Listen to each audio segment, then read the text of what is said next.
Welcome, ladies and gentlemen. It is Sunday, January 11th, 2026, and you are watching or listening, depending on how you're choosing to consume this episode.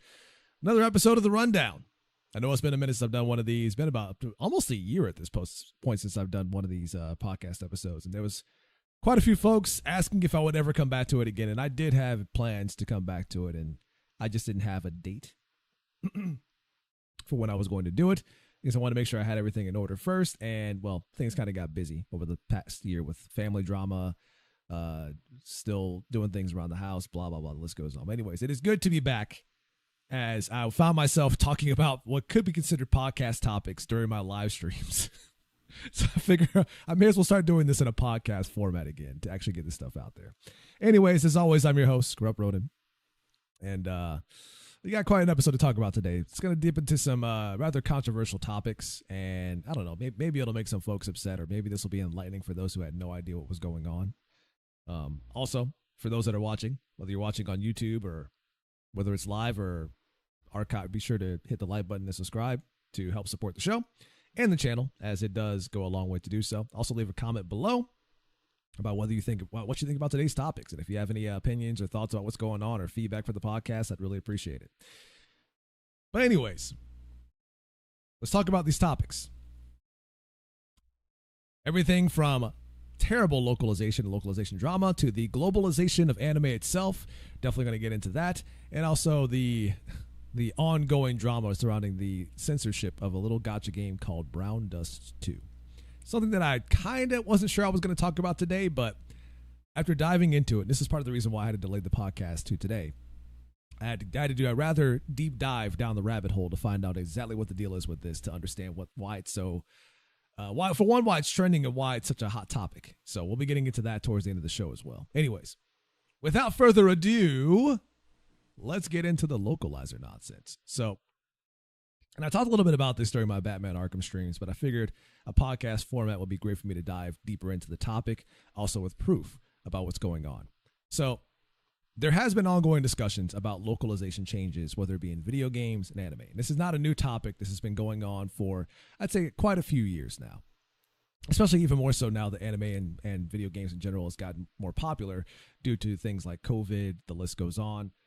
But one of those topics came about when controversy spawned about a little game called a little gacha game called Uma Musume, which was very popular around the beginning of last year and still holds quite a bit of popularity today. But one of the issues with the game is that people are complaining about terrible localization, and localization as a whole has always been kind of a topic of debate. Whether or not localization for a game, translating a game from Japanese to English, whether it's good localization or bad localization. And there's all sorts of arguments about that. And I stand on the side of bad localization is forever bad. And people, too, do have a tendency to insert unnecessary political agendas into localization, thinking that people don't know any better for the sole reason that they don't understand Japanese. And a lot of these companies and localizers will take advantage of that in really malicious ways. But let's talk about one in particular for the reason why the topic has come up yet again. So with Uma Musume, they had a Christmas event that happened. And people had noticed, well, whatever, I'll just show the clip that I have in regards to that topic, because I think it's better to be seen than to be talked about. Here we go. I will show the clip and then I'll talk about it. Make sure I got the audio ready to go. Hopefully it's not too loud. Just let me know if it is. Let's go over here to the evidence scene. So here's a clip from one of the cutscenes in the game, Uma Musume. It's the anime horse girl gacha game that people have fallen in love with. I haven't started playing it because it didn't seem like my kind of game, to be honest with you. Anyways, here's the cutscene. Now I want you to pay very close attention to not only what's being said by the characters, but also the subtitles below, because the game has not been dubbed in English. You only have Japanese as the dub itself, and the game is subtitled into whatever language it is you're trying to play it in. Anyways, just watch closely. Oh, no audio. Come on. Don't do this to me. Not now. No audio. What are you doing? Don't do this. Hold on. I got to make sure the audio's working. Hold on. This is what happened in the middle of the damn show. Is it outputting from the device? Try it again. Oh, it's still not playing the audio. Oh my God. Are you kidding me?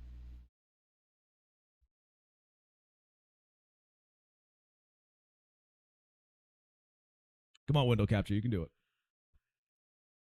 Oh, this could be why. This could be why. Try it again. How about today? I'm doing all right outside of the outside of the audio issues that I'm having for today's episode. There we go. Okay. All right. Make sure it's coming through all the stream so you guys can hear it. Let me see.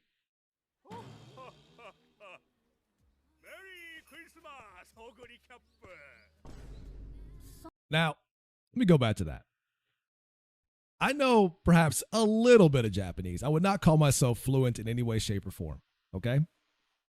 I've done a little bit of studying of Japanese, and I watch enough anime to know and be able to pick up on things a few times when listening to things in Japanese.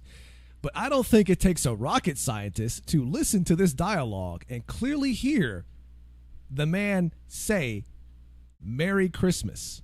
One more time for the people in the back. Merry Christmas, Oguri Cap. Now what did the subtitles say? Look down below. He literally says, "Merry Christmas, Oguri Cap." It's the name of the girl in front of us. They go off the horse names. Anyways, you can literally see that right here. You heard him say it out loud, but what does the subtitle say? "A joyous day to you." A joyous day to you. You got to be some next level stupid to think you're going to fool people into thinking this man said a joyous day to you when you literally just heard him say Merry Christmas. But this is not the only time it happens. I'll play this cutscene even further. It's 47 seconds long, by the way. So this is not the first instance. Let's keep it going. Santa-san, konnichiwa. そうか。もうクリスマスの時期なんだな。What was that? Go back. Hold on. You even hear her say it out loud. Christmas no Jiki, which season, right? But instead, the subtitles down here says holiday season.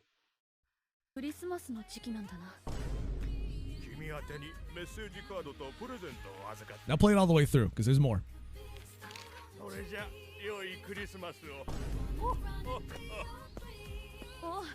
ありがとう。大変なお仕事だと思うが、応援しているぞ。And even what makes this even worse makes this even worse is that the song playing in the background is also saying Merry Christmas. But I'll keep it going.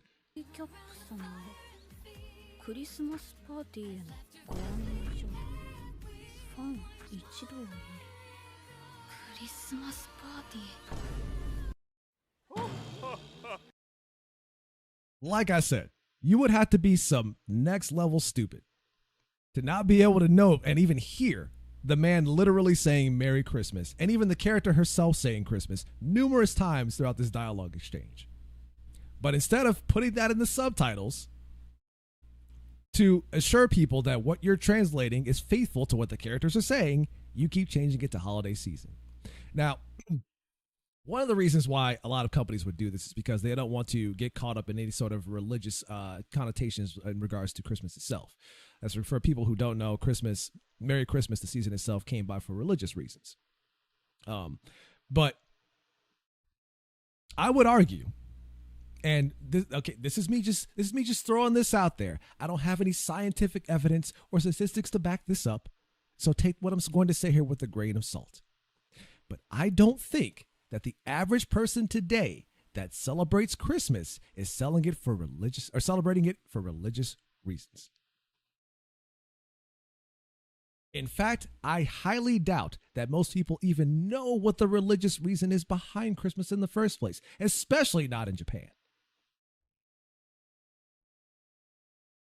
So the question is, who the fuck were you changing this for?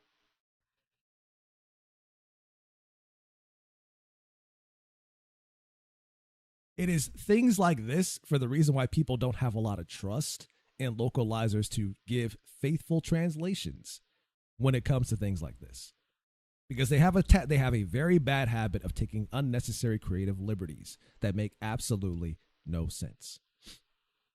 Now, like I said, the debate behind localizations is not new in any way, shape, or form.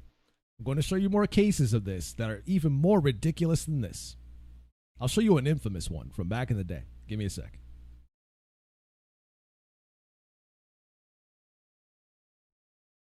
Glad I had these on hand because apparently these started coming up again from this alone, and for good reason. So, about a few years back, there was a controversy in the localization of a little anime called Miss Kobayashi's Dragon Maid. And there was one scene in episode 12 where the fan servicey character, she got some big old anime titties. And one day she comes to a person's house and she's all dressed up and covered up. She's usually not dressed up and covered up. She's usually out there and you can see her. You can see all that you want to see basically.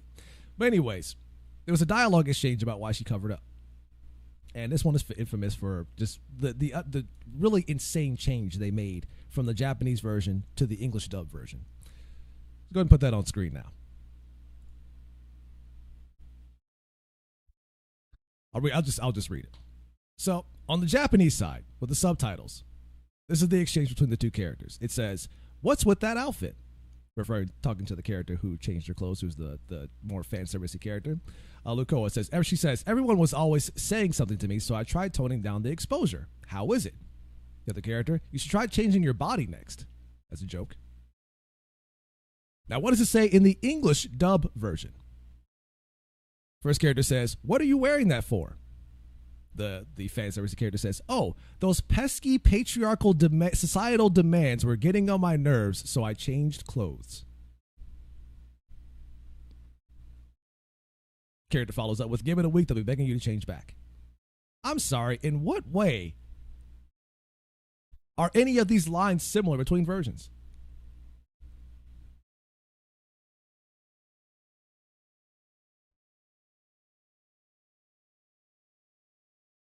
How are they similar?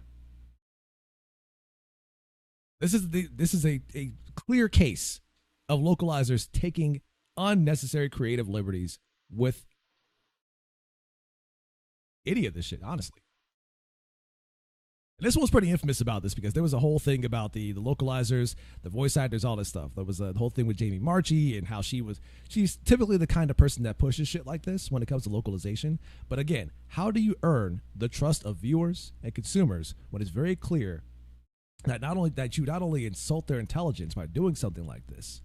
Because back in the day when anime was still not that popular and it was still pretty new for the most part, that you could probably get away with doing stuff like this because people didn't necessarily have the information about what was actually being said in the Japanese version.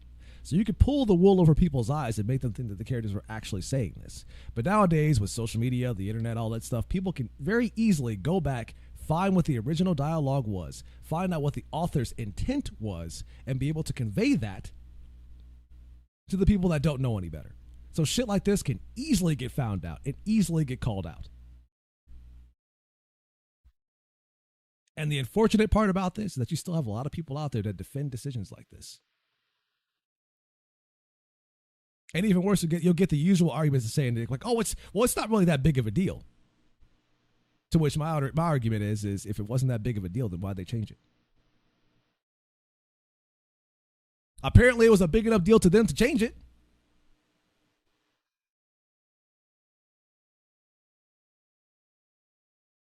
But there's more. You thought this was all I had? Let's get into some more real quick. Hold up. Because maybe you don't believe me that this shit is as bad as you think it is, or as bad as I'm saying it is. Let's see. What do I want to do here? I'll give another example of this stuff happening in video games. How about that? This one's pretty good. So, the RPG Trails Through Daybreak from the Falcom developers, the same team that makes the series and the what is it, the Trails Through something, I forgot what it was. They make a lot of the Trials games, a lot of the series games. But anyways, there's a lot of infamous posts out there about the shoddy localization in those games as well, and I have a couple of screenshots here of just how bad it actually is, and some instances that make absolutely no sense. And I kind of want to talk about one in particular, and why this one bothers me so much. So here's a clip from a dialogue scene in Trails of Daybreak, and it's from the character Nadia, who's talking to the characters in the exchange. But anyway, she says, it's not like I don't trust S to be faithful, but I better start upping my riz just to be sure. Now you might be thinking, why is this a problem? Using modern day slang, especially in the West, in your video game is one of the most egregious cases of unnecessary creative liberties. And not only because it is very clear that the characters did not say this because they are not American at all. They might be influenced by by the West in the terms of their design, but these are not Western characters. And even worse, when you use modern day slang like this, it dates the hell out of the game, because anybody from, let's say, 5 years from now who decide they want to check this game out because they finally got into the series and they see some shit like this and they cringe, because the word Riz is not going to be popular for very long. The thing about slang is it's what's popular at the time. I do not want to see modern day slang in my RPGs when it's clearly not meant to be there in the fucking first place. And this is not the first time I've seen this. I've played several other games that have been localized from different countries. Let's say like Zenless Zone Zero, for example, because they're also real bad about this too. I've noticed numerous cutscenes in that game. There's a hell of a lot of cutscenes in that game. There's a lot of dialogue where they've just straight up used modern day slang during the cutscenes. And I can't help but cringe, because it's like, the characters don't say shit like this. The game is not American, so why are they using American slang?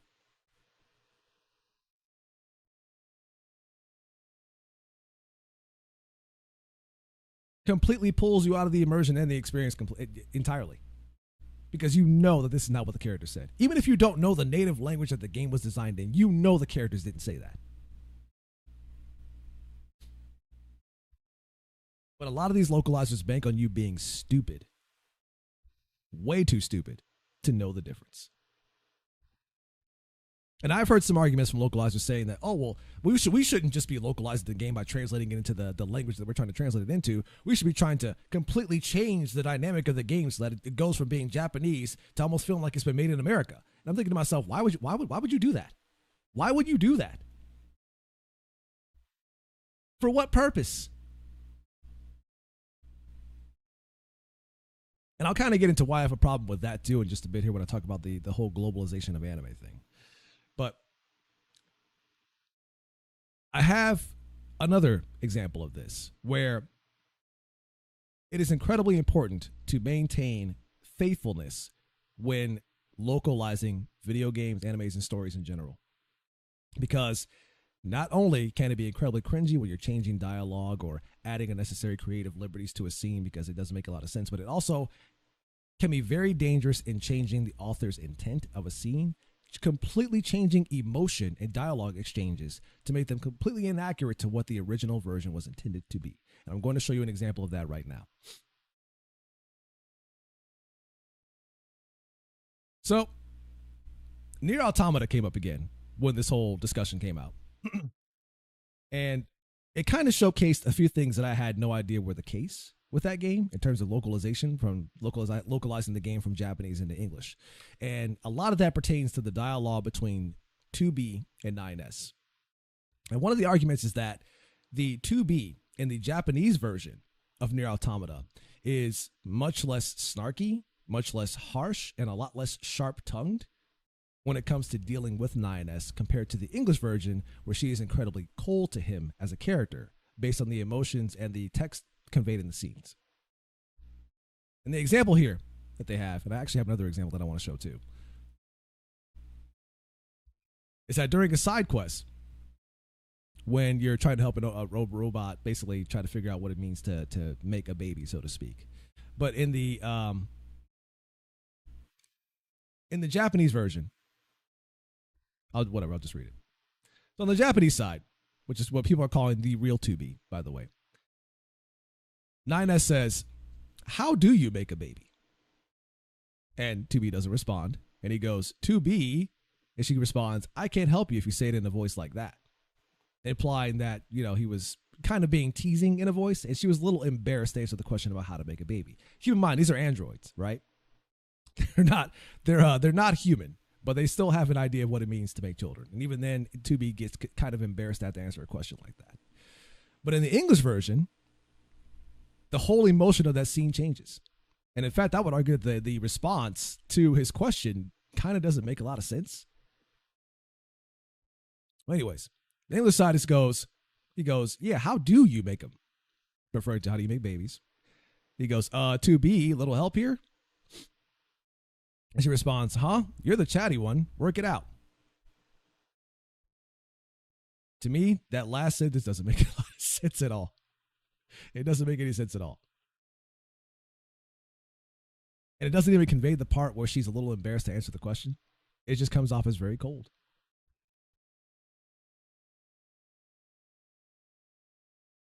And at the time when I first played through Nier Automata, I kind of always assumed that she was, especially when you find out the truth about the two characters itself as you play through the multiple endings of the game, and you find out the truth about why she is so distant to him.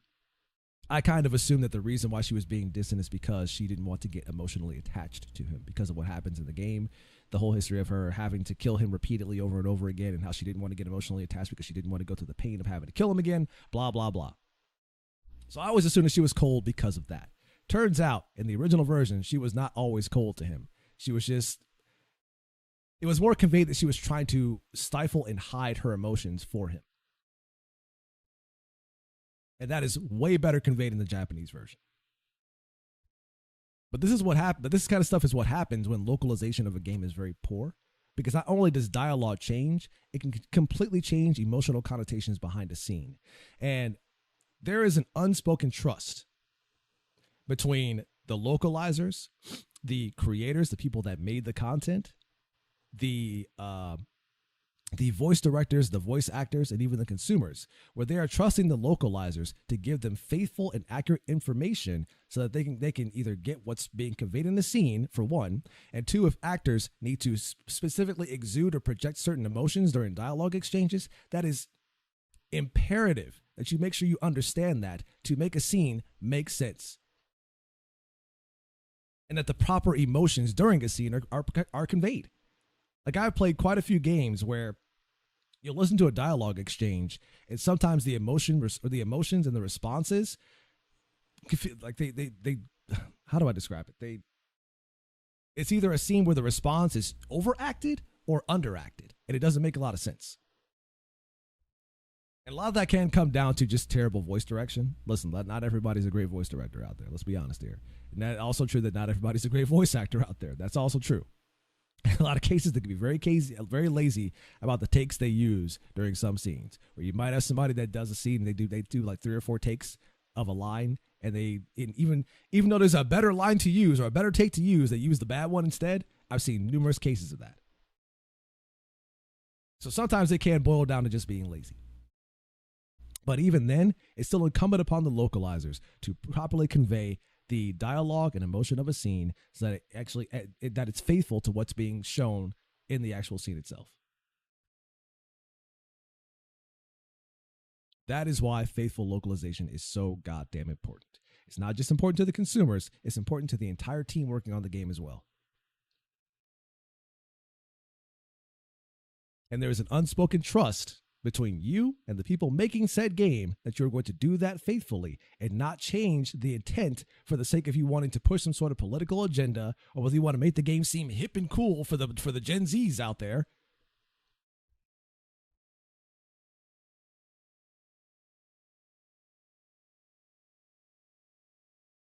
By adding dumbass modern day slang.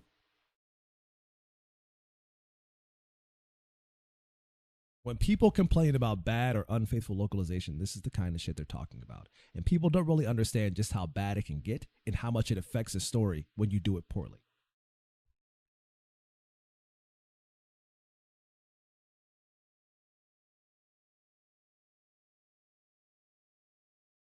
You wonder why I tend to play and watch a lot of anime in Japanese? This is why.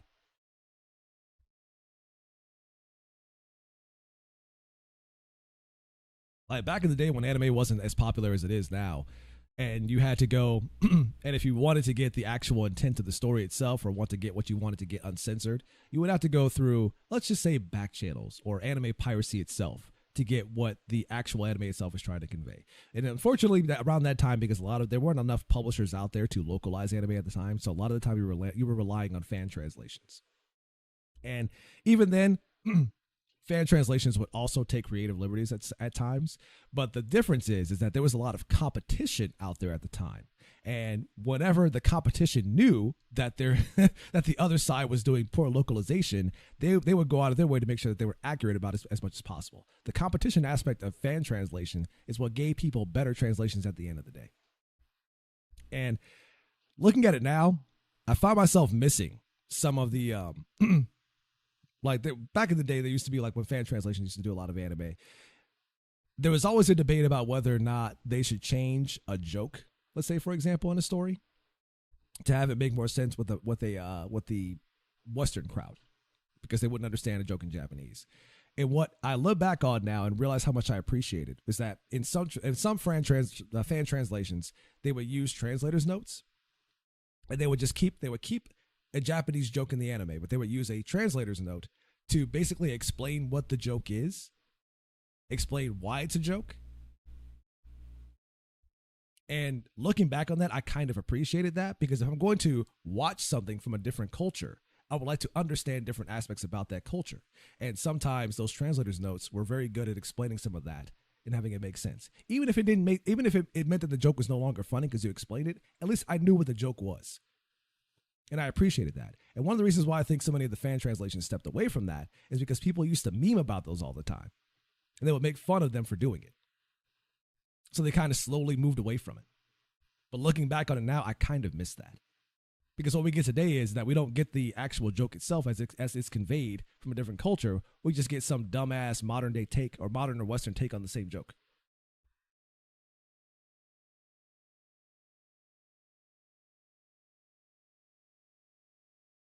Which is weird from a bunch of people that keep talking about cultural enrichment. But you don't want to explain culture.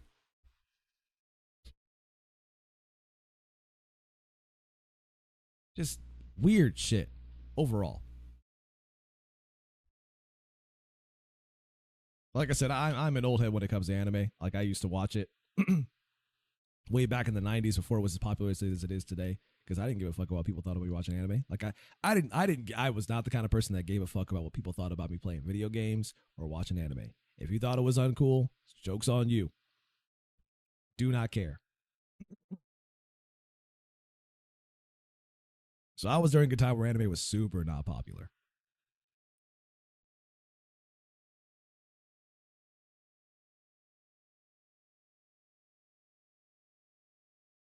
And the unfortunate thing is that these kinds of people have a monopoly on localization when it comes to anime. You don't really have a lot of options these days. It's either Crunchyroll or bust. And a lot of these companies are kind of at the whim of what Crunchyroll will deem acceptable.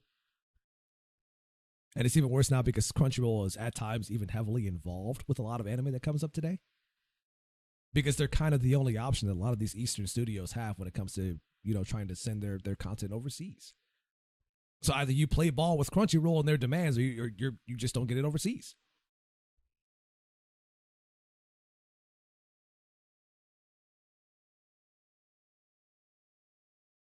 And it's not to say that the fan translations were always better, even more so now, because what I've noticed these days is that some fan translations are just straight up using AI.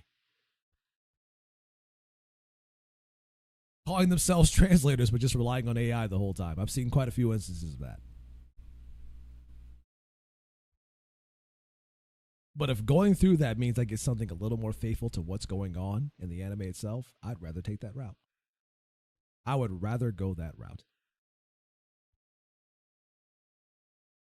Because unfortunately, a lot of these localizers, they deem themselves creatives.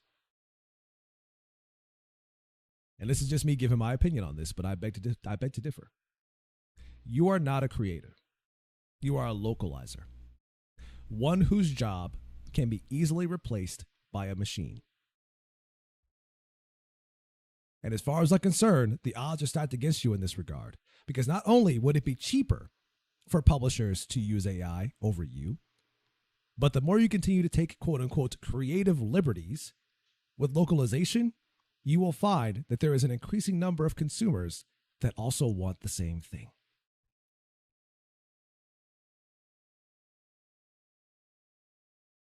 There's a growing number of people out here now when they see shit like this that are hoping that you will one day get replaced by AI. And the more they do shit like this, the more you continue to do shit like this, the more that possibility is seeming more likely.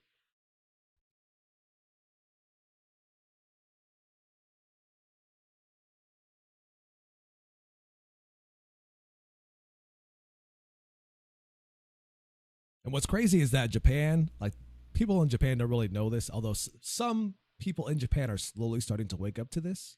And the reason why it's not that big of an issue in Japan is because, I mean, the stuff is coming from Japan. Whenever they see this stuff, they're getting it in the native language.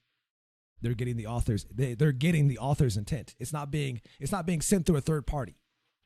They're getting the original content, so they don't have to care about stuff like this. So this issue as a whole is not that big of an issue in Japan, but there are some folks in Japan that are waking up to it and trying to fight against it.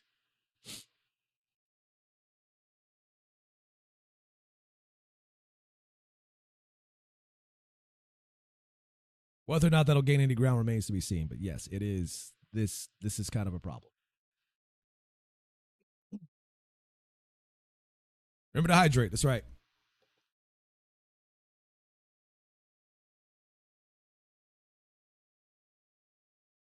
So anyways, off the topic of that, because this leads me into my next topic,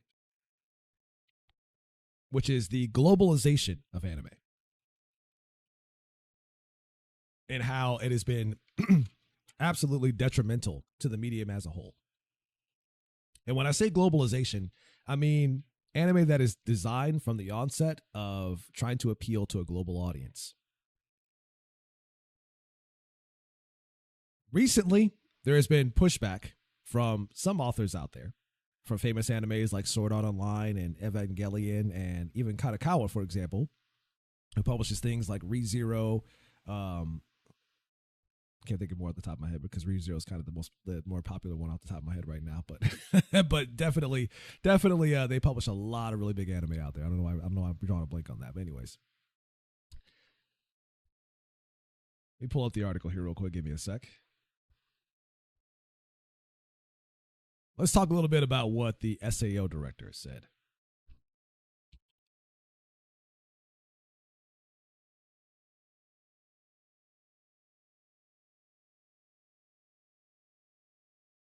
Okay, here we go. So the SAO director, Tomohiko Ito, he's kind of pushing back against the idea of trying to make anime like more Western or have it appeal to global audiences, because he believes. I got the article here. Let me pull it up now. Because he believes that anime is making significant gains in Hollywood and could potentially even replace Hollywood with how things are going. Like you look at the success of things like Demon Slayer, Infinity Castle, Chainsaw Man, Jujutsu Kaisen. Like those have hit theaters and have done like done really fucking well in theaters, especially over here in the West. Because a lot of people really like anime. These are really popular franchises and people just really like anime. And there has been a concerted push in Japan to try to make anime appeal to those of us in the West, to appeal to a broader audience. And some creatives in Japan are waking up to the idea that this can be detrimental, because they're understanding that for a lot of people, the reason why they got into anime in the first place is because it is not Western. Especially for someone like me who got into anime in the 90s. I didn't get into anime because I thought it was Western or American. I got into anime because it was distinctly not that. It was different. It was unique. And I liked that about it.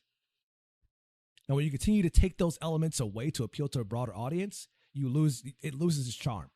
It loses its novelty. It loses its soul. It says, though he's both aware and proud of the anime's medium overseas popular explosion, Sword Art Online director Tomohiko Ito is pushing back against the growing notion that Japanese creators should pointedly pander to international audiences, as he believes this path often leads to failure.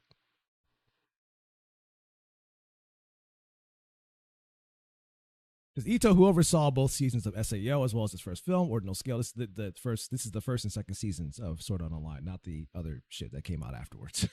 The first two seasons of SAO, which, in my opinion, I think those were the best seasons. That's just my opinion. I think those were the best seasons, truth be told, because the premise there was actually kind of interesting. The idea of, hey, if you die in this game, you die in real life. I really enjoyed that aspect of those seasons. That isn't a hot take. For some people, it might be. You never know. It says, added his thoughts to the ongoing debate around the future of anime during a recent industry-centric interview given to the Japanese news outlet Daily Shincho. It says, as for his thoughts on his favorite medium's rapid rise among an international audience, particularly those in America, the director opined, as machine translated by DeepL, which, I mean, whatever. If you don't understand Japanese, you got to do what you got to do, right? It says, just recently, there was news that Toho acquired a British anime distribution company.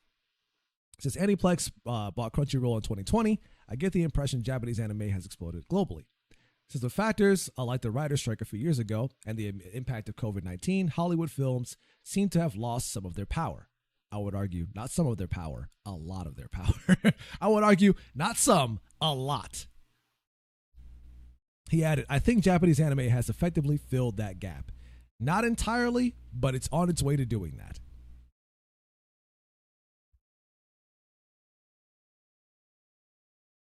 On the topic of global impact, Ito was then pressed as to whether or not he personally subscribed to the idea of globalizing anime's creative intent, to which the director declared, on the contrary, focusing too much on the world often leads to failure.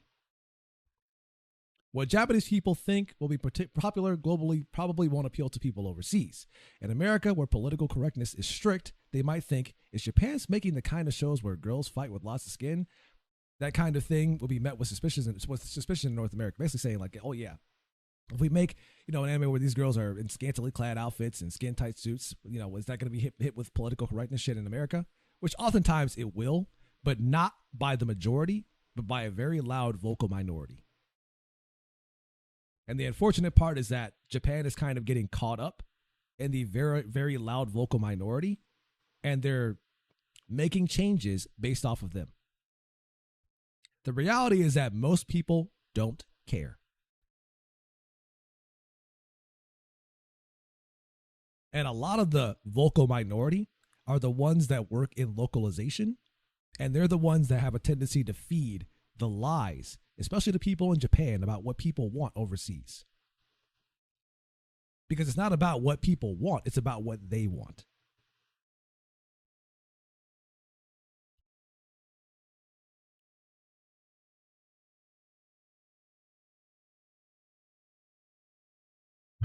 I must not be in the circles that complain about this stuff in anime because there's not a lot of them, Raikou. That's why. They're very small circles, but they're very loud circles.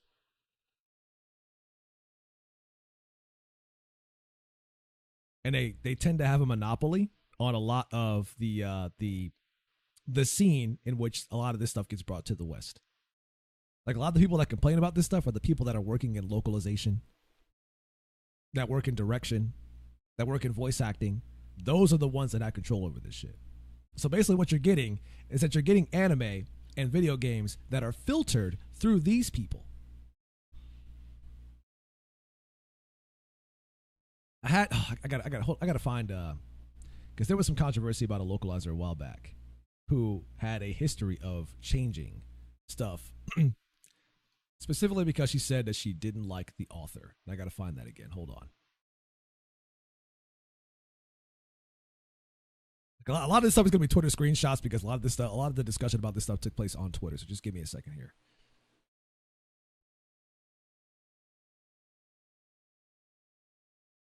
That's what she was. It was, what was her name? Katrina Leonidakis? I don't know how to pronounce her last name at all, so I'm probably butchering the hell out of that. But she's very notorious for doing stuff like this. Where can I find that? Here we go. I think this is it.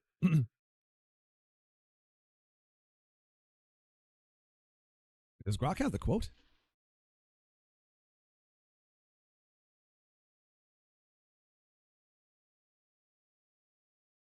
I'll have to use this. That's fine. I'll use this instead. Let's go over here. So I have it on Grok about the Katrina Luna again, I'm butchering the hell. Well, it was Katrina L. and the I think I turned my childhood friend into a girl manga controversy. It says one of the most direct matches is the 2022 case involving translator and localizer Katrina L., who defended Seven Seas Entertainment's decision to rewrite parts of the manga I think I turned my childhood friend into a girl. Original Japanese title Tomodachi ga Ona no Ko no Koni Nata Hanashi by Azusa Banjo. In the original story, a male character is turned into a girl via a magical drug, but retains a masculine personality and is portrayed as a feminine boy in some contexts. The English localization changed this to explicitly frame the characters as transgender, altering dialogue and interactions to emphasize a trans narrative. Now, I can understand that would be the case if they explicitly said that the author explicitly declared the character to be trans, which they did not. There's changes and reasons. Don't want to pronounce her last name. Publicly supported the alterations, stating that they were intentional from the start. They were intentional from the start to provide an equivalent experience for the target audience. She argued that translations aren't literal and should be adapted, even if it means transforming it to what I want. Not what the people want, not what the author's intent was, but what she wants.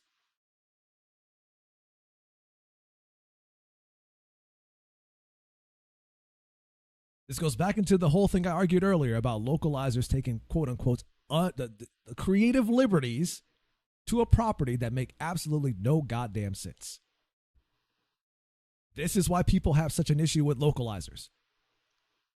This is why people continually say, I want faithful adaptations when it comes to translations, because they know that most of the time those translations are not faithful, and localizers have a very hard tendency to change things to suit them and to appeal to an audience that either A, doesn't exist, or if they do exist, there's not enough of them to support shit like this.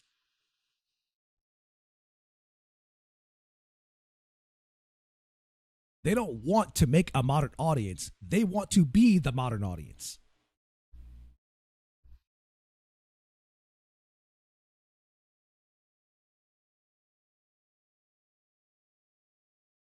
But I'll continue. It says critics accused her of political activism, claiming she changed the character's identity because the original portrayal didn't align with her views on gender, seeing it was potentially transphobic or insufficiently inconclusive. She confirmed in decisions that changes were driven by consultations with sensitivity readers. Where have I heard that before? Sensitivity readers. Oh yeah, Sweet Baby Inc. And a desire to avoid harmful tropes, effectively overriding the author's intent. Yes, I know Sweet Baby Inc. is not the only sensitivity reader out there, but they are the most recent case of what they call consultancy firm for sensitivity reading to ensure that whatever's being said in dialogue and stories and video games and anime and whatever it might be doesn't offend certain demographics. It is the most made-up job that costs way too much money for the sole purpose of pushing their own political agenda. And for a lot of foreign companies that are not involved with what goes on here in the West, like, you think people in the East care that much about what's happening over here? Of course not. They don't care. They don't care about what's happening over there. But when they keep hearing things about how they have to go through these sensitivity readers and these consultancy firms, and they have to keep placating to different audiences that do or don't exist, they're just doing what they think they have to get their stuff out here in the West. Oh, we can't have that character because that might offend somebody based on what these people say.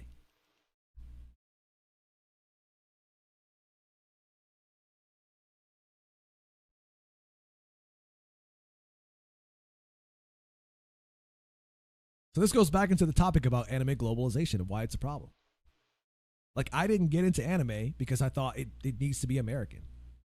I don't like that concept. Like, back in the day when I didn't know any better, I thought anime was because localization did more to go out of its way to make things seem more American by, let's say, changing storylines or changing the name of characters. Like Sailor Moon, for example, was especially egregious about this back in the day with its original localization, because it went so far as to change like the main character's name.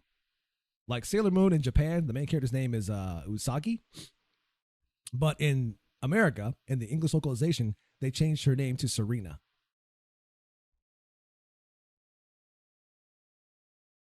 Back then, didn't know any better.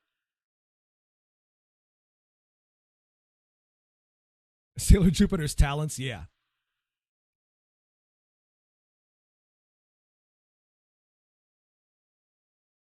And I kind of give like a lot of this stuff back in the day a bit of leeway because like anime wasn't popular and localization for stuff like that was still new and fresh and people were still trying to figure out the ins and outs, the do's and don'ts.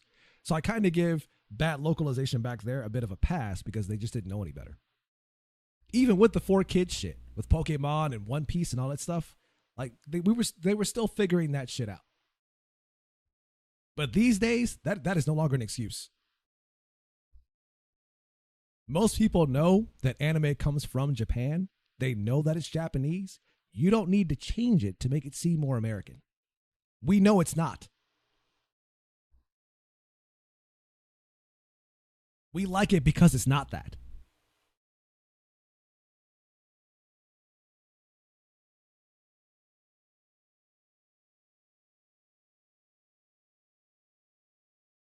But back to the article. It says Ito did admit that there was one element of overseas anime marketing he'd hoped to see both expanded upon and adapted domestically: better recognition of a given work's actual production staff.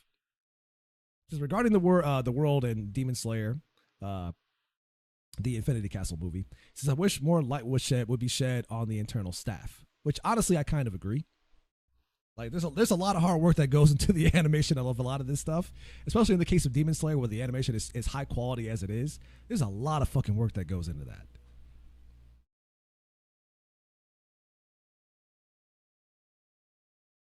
It says the director Haruo Sotosaki rarely gets introduced domestically, yet he's recognized abroad. Recently, I heard from a Japanese acquaintance that he did a stage greeting with the film's cinematographer, Yuichi Terao, to concede with the Chinese release. For the sake of those aspiring to work in anime in the future, I hope the history of who did what is preserved. Director Toga is the director of the top two highest grossing Japanese films of all time, Demon Slayer, Mugen Train, and Infinity Castle. Says, do you think people would like to know a bit more about him? Since these works are hitting it big overseas too, I wish they'd be featured more than just the voice actors. I agree. I 100% agree. Like the animators, the directors, like some of that stuff needs to be featured as well because they do that. There's a lot of hard work that goes into that. So I do agree with that. But yes, this idea of like, listen, stop trying to appeal to the global audience. It's not what they want. And I'm glad to see that some people in Japan are waking up to this. And there's more because this isn't the only article I'm seeing this in. There's another article I'm going to pull up here from another director from another famous anime series. Gotta close that. I didn't realize I had that open still. Wow. I didn't realize I had that open still. Let me pull up I got my notes everywhere on this stupid thing. My notes are everywhere. I gotta sign in again? Are you kidding me? Okay, here we go.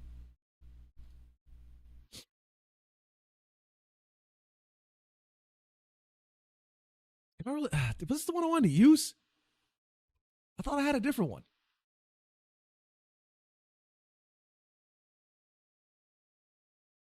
Whatever. I'll just use this one. That's fine. This came out a few weeks ago.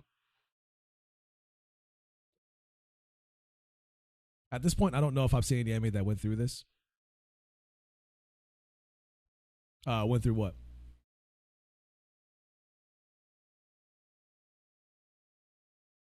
Okay, so this comes from the director, creator of Evangelion. An article says, top director Hideaki Anno says that it's overseas audiences who should adapt to Japanese storytelling.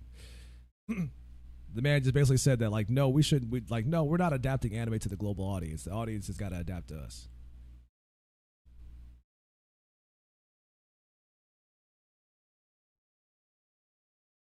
Because Evangelion anime director Hideaki Anno and Godzilla Minus One director Takashi Yamazaki sat down with Forbes Japan to discuss various topics surrounding filmmaking and culture. So I can find the quote here. From Otto himself.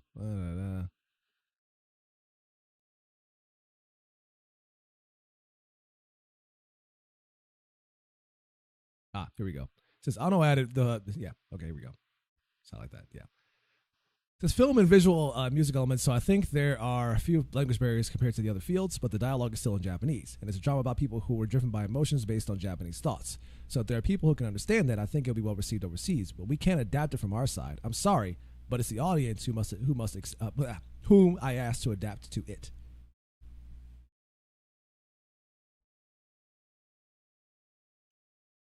And as far as I'm concerned, I don't really see a problem with this. I kind of agree. Like I said, when I got into anime, I didn't demand that it be more Western. I got into it because it wasn't that.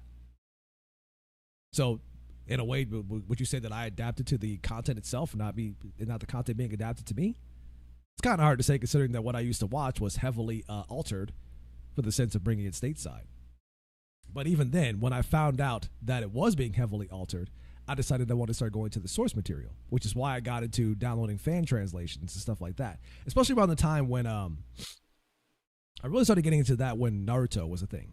When I realized that what we were getting on Toonami was a heavily filtered and censored version of it, where if I went to fan subs and downloaded it from there, I was getting unaltered versions of it and uncensored versions of it. Because there used to be like on Cartoon Network, Toonami used to do like Toonami late night, where they would claim to show quote unquote uncensored anime.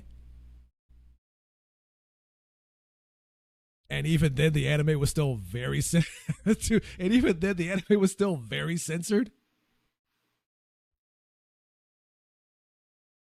And when I found out about this shit, I was like, are you serious? So I went online. I was like, where can I find this shit uncensored? And that's how I found out about fan translations and, getting the stuff from there. And that kind of opened the door to me to be like, yeah, I'm just going to start watching it this way from now on, because whatever we're getting on TV is garbage. Absolute trash.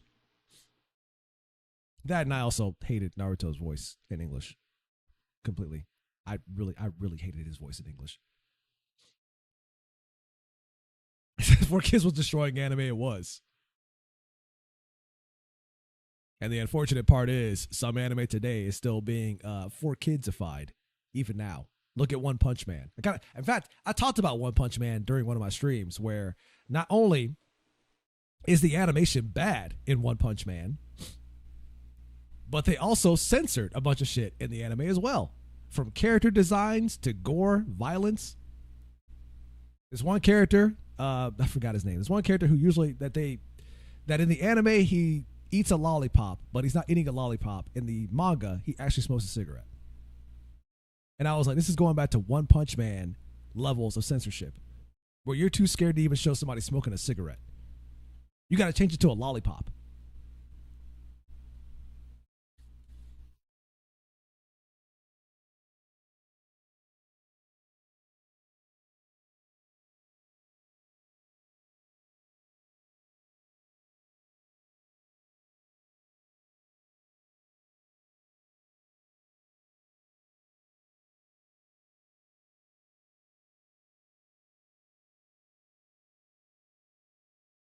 Zombie Man?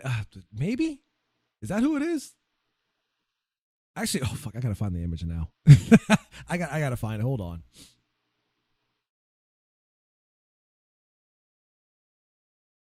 Fun part about doing these episodes live is that I get to interact with you guys and start looking up stuff.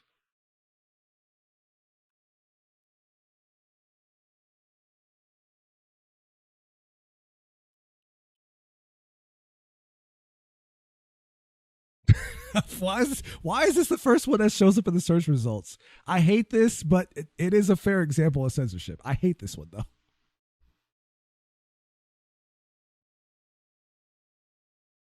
I'm gonna show it. But just bear in mind. Listen, I'm showing it for argument's sake and nothing else. Okay. One more time for the people.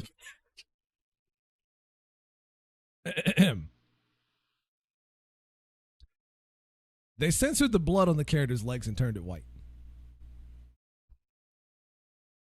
Now listen, listen. I don't consider myself the smartest man in the world. Okay, I'm not the smartest man in the world, but when you change a liquid substance on someone's thighs from red to white, I listen, and you call yourself censoring it and making it better, and even worse, when the subtitle says I squeezed too hard.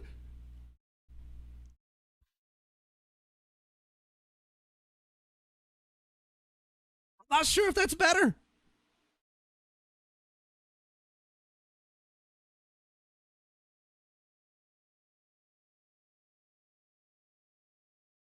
Job well done, lads. And honestly, this would have been worse if like the pants she was wearing was the actual outfit she wears, where it's not pants, it's like a bikini bottom. Shout out to SpongeBob. It's like a bikini bottom, like a bikini bottom instead. That would have made it a lot worse. Now that I think about it.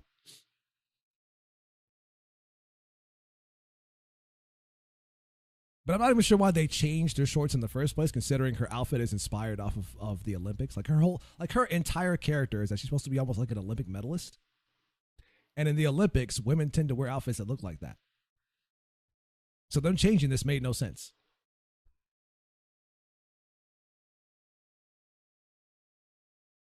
Wait, that was one example. I got more. Hold on. Let's find out what we were talking about here. Oh, yeah, this one is how she's supposed to look, by the way. I'll just show that one more time. This is how she's supposed to look. In the manga, what you got. The manga, what you got.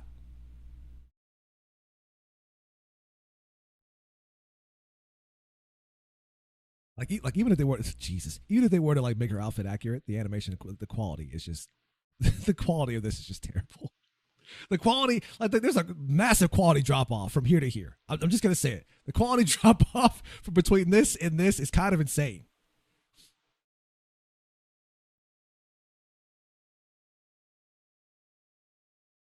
But okay, this is still not what I wanted to show, by the way. This just kind of showed up in my search. So hold on.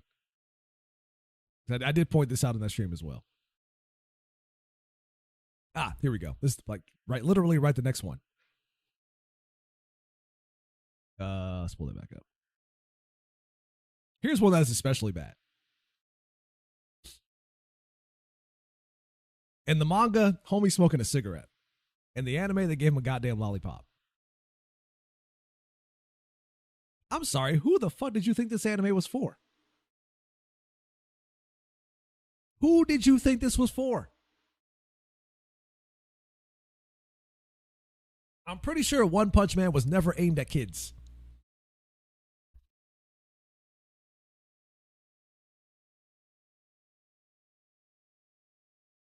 And it's even worse because like the and Vancy actually made fun of this as well, and I thought this was hilarious because I can't unsee it now. She was like, they also censored the blood, and it looks like chocolate syrup, which kind of makes sense with the lollipop when you think about it.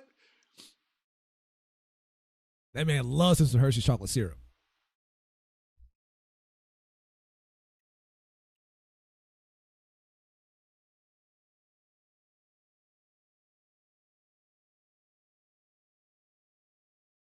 He got a fight with the bottle and lost. Yeah, and his arm is still attached. They didn't even show that part of it either.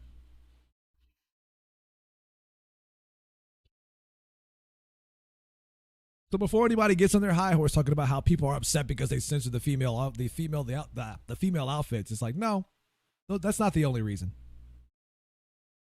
They're upset because they're censored a lot of shit, not just the female outfits. There was another one here. So I can find it. I gotta be careful scrolling down Twitter with this stuff sometimes because sometimes people will be like, "Oh, I drew. Here's my fan art," and it's just like a naked character. Check out my fan art.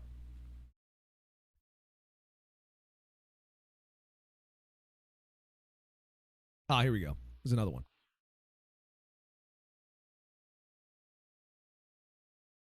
Again, the manga versus what versus the reality of the anime. This is what the character looks like in the manga. This is what you got in the anime.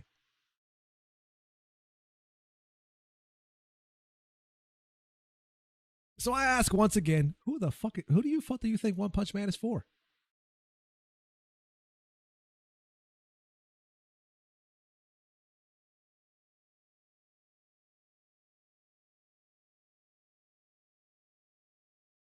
It's like, I'm just like, with this kind of shit, I may as well just read the manga at this point. If I gotta get this series filtered through somebody else's means of what they deem is unacceptable, holy shit! When you can't even trust your audience to be able to handle your adult audience to be able to handle a scantily clad character, you're saying a lot about your trust in your audience.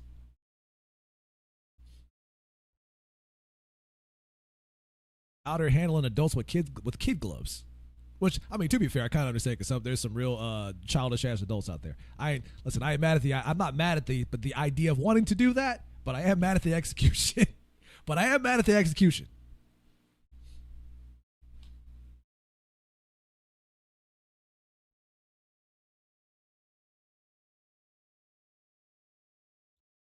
People are like, oh, I mean, it's just the anime. They'll probably fix this in the Blu-ray when that comes out. No, they won't.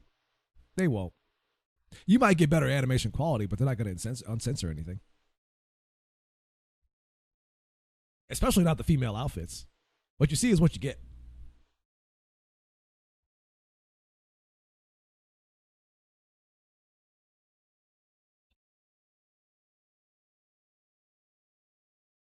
Why do I have two of these open?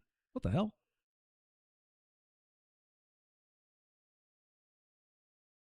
Just can't even go no more. Speaking of that, I should probably. wait. Before we get into that was an excellent segue, by the way, DJ. But I can't go there just yet. I can't go there just yet.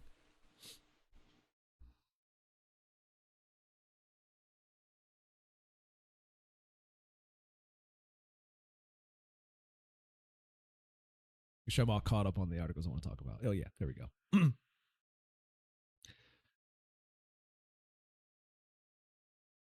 We'll come back to this.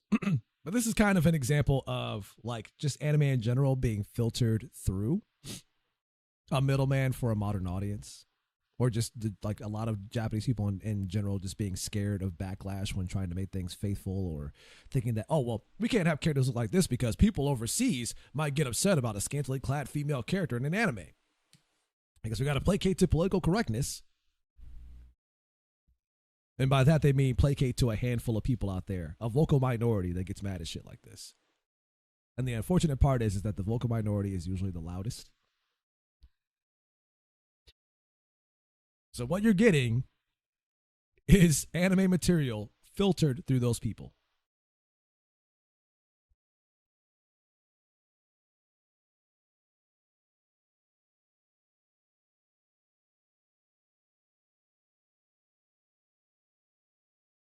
And apparently we're going back to 4Kids localization now because apparently we can't even have a character smoke a cigarette. And what makes it worse is that this wasn't it wasn't a localization change that did this. It was Japan themselves that did it this time.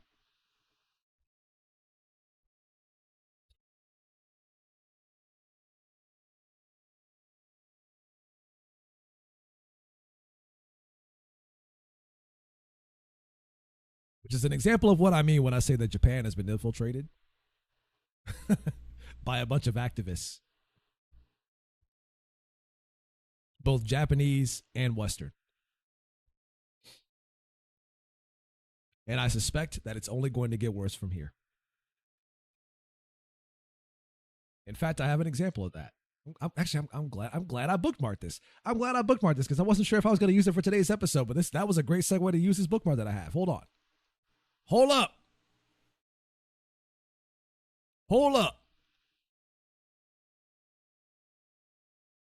This was also a couple weeks ago. There was a bit of a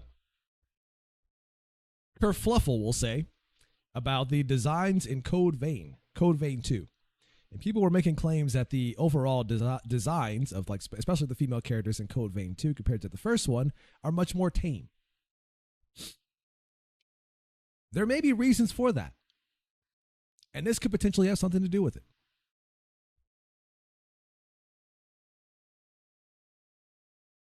This is from Manga Lawyer. Manga Lawyer on Twitter says, if you wonder why Code Vein 2 has tamer designs than the original, never forget that when you buy a Bandai Namco game, you are giving money to people who actively hate you and love censorship, including managers and localization staff. So what does this guy say? Here's your localizer number one. He says, one statement from Frank Genty, I guess he's the localization manager at Bandai Namco. This attributes to some of the changes to the Me Too movement and that they need to tell Japanese game developers dress their heroines. He says, we tell them that the cleavage is a bit too exposed or that the skirt is a bit too short. Before they weren't very flexible, but they become more proactive on such subjects. So this shit is happening during the development phase of games now. And probably anime too. Because they're definitely hiring a lot of Western animators and stuff like that to work on anime as well. A lot of this shit is being filtered through a bunch of activists that actively hate everything that we enjoy about the medium.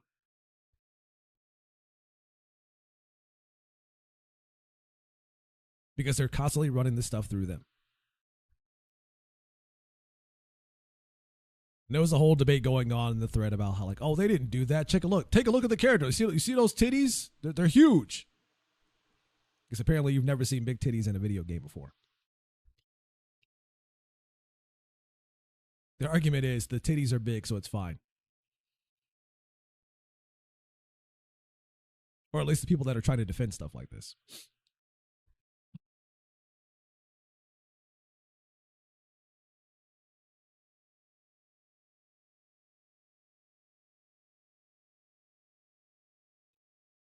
Someone keep going back to One Punch Man. How did they whine about that outfit, but not about the animation overall?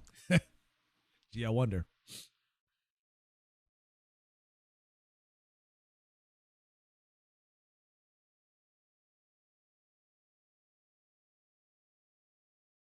Gee, I wonder. There was more work put into censoring outfits than getting the animation quality right. Can you believe that? More work put into censoring outfits, censoring blood and gore, than getting the animation quality right.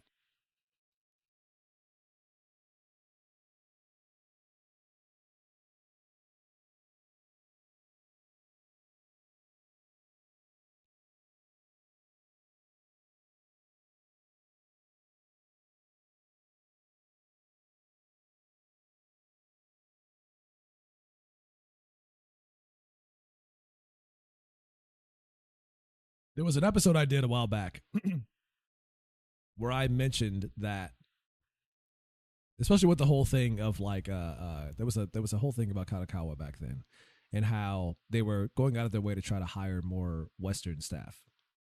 And I said, this could be a problem because you're going to see them hire a lot of rabid activists. I said, we could potentially see the end of everything we love about Japan through decisions like this. This was almost a year ago to this date. And we're starting to see the effects of that right now.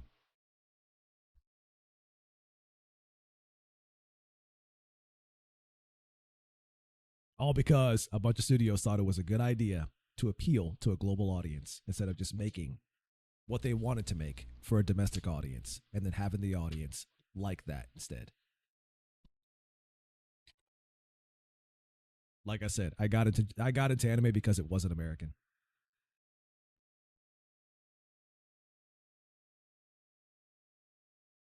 Because it wasn't made for a global audience.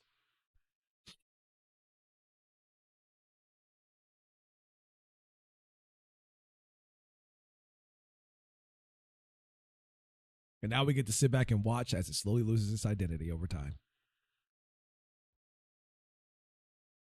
Unless more people in Japan start waking up to it. We'll see what happens, but I have my doubts. Anyways, on the topic of censorship, let's get into it, folks. Last topic of today. So, there's ongoing drama behind the game Brown Dust 2. And this is going to be kind of hard for me to navigate. It's going to be some kind of difficult to navigate shit because I won't be able to show a hell of a lot of images of the game itself because of what that game is. Holy shit. some of the stuff in that game is like, oh boy, I can't show any of this shit on stream without getting terms of service on both platforms at the same time. Although, to be fair, some people do stream Brown Dust 2 on Twitch. So some folks have been just playing their hand, I guess. I wouldn't trust me to stream it on YouTube, though, so I'm not going to show it because I'm also on YouTube. But I do have some screenshots about the reaction to it. So basically, to sum up what happened, is that the developer of Brown Dust 2, which is a gacha game, and it is known as the Gooner game, by the way, based on the content that's in it. They had a live stream where they talked about how they were making changes to the game. And these changes involved having to censor specific characters and some of their outfits and some of the mini games in the game that they deemed would be seen as offensive. The response to this was basically setting the whole goddamn thing on fire. From the fans, at least.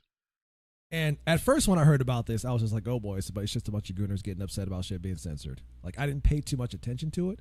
But as the news and the whole idea of it started going viral, I was like, okay, maybe I should probably talk about this because this thing is kind of becoming a hot topic and it's starting to trend in many places. And I can't scroll on Twitter without seeing someone talk about it. So I said, fuck it, I'll talk about it here. To give you an idea of what the response was to this when it happened, I'll show you an image here that is safe for me to show on stream that kind of sums up the general response overall.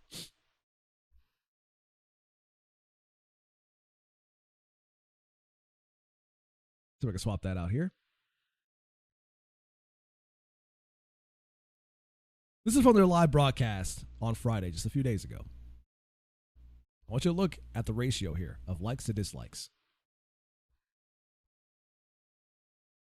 This was the stream where they revealed that they will be censoring shit in the game. And this is the response they got. 778 likes to 3,000 dislikes. Now at the time, because if you hover over the little bar underneath the likes and dislike ratios, you get the actual number of likes to dislikes. That 3K is not entirely accurate. But when I hovered the mouse over that bar, it showed it was pretty damn close to being accurate. People are pissed about this all across the board. And this was the English live stream where the live stream just gets translated into English. This is the English Brown Dust 2 account. So you can imagine the responses to this were most likely all in English. But from what I understand, from what I've seen, is that the negative reaction to the censorship shit is across the board. The English side, the Korean side, and the Japanese side. Everybody is pissed.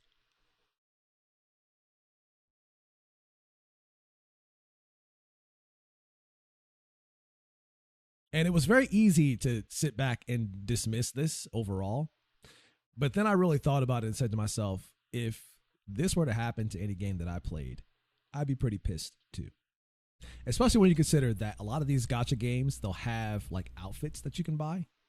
Like special event outfits or one-of-a-kind outfits that you can buy for your characters. I would be pissed if I spent anywhere from $40 to $50 on an outfit because I liked certain aspects of it, and then have the developer come in and be like, oh, guys, we got word from regulations and management that we can't have this in a game, so now we got to censor it and remove these aspects. Effectively removing everything you liked about that outfit for the reason why you bought it while you have it. I'd be fucking pissed. Feel like someone's selling you a car, and then after a few years of owning said car, the manufacturer said, "Well, yeah, regulations came in, so all those features you like about the car, we can't do those. So you got to bring it back to us. We got to remove them. That self-driving, we can't do that anymore. We got to take that out. Those heated seats, those got to go too."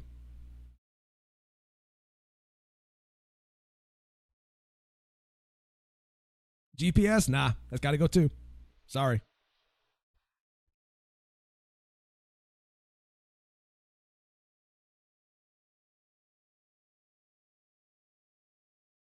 Just the people who want to play that game are playing. Pretty much, that kind of sums it up. Like, the people are playing that game for a very specific reason.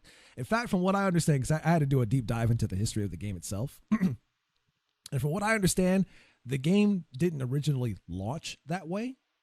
But from what I understand is that it wasn't necessarily doing great financially. And it was only when they started pushing more raunchy content, more sexualized content, more spicy content, is when they actually started making money. Because what is the old saying, ladies and gentlemen? Sex sells. Always has and always will. So that kind of helped them start bringing in money.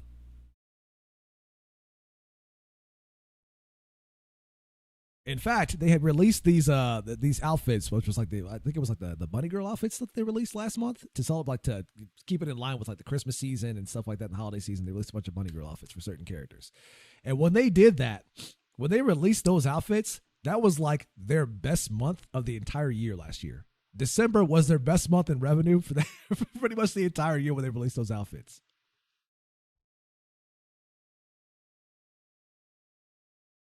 And it's not like Brown Dust 2 is like the top game in terms of like gacha games. It's certainly not. In fact, I really think that the game is being propped up by the sexual elements completely, because I've seen the gameplay of it, and it is super not for me. It kind of reminds me of Arknights in terms of how it looks. I'm sure they both games play very differently, but in terms of how it looks, because even Arknights is not for me, this game also seems not for me. Like, you'll get this high quality artwork, and then you'll see what the character, like what it looks like in game when you're playing it. It's just like, this looks nothing like what? So I'm super not into that. Again, this is me coming from an alpha size perspective, looking in as someone who could completely dismiss this as just a bunch of gooners being upset about their game. But digging into it, I understand why they're upset, and I think they're justified in being upset. Because these are the people that spend money. These are the whales that spend lots of money on these games that keep these games afloat. And if you don't think these are the people that spend lots of money to keep these games afloat, look at OnlyFans. Think about the amount of money people spend on OnlyFans. Would it be any way surprising to think that those kinds of people would spend money on a game with very sexualized elements as well?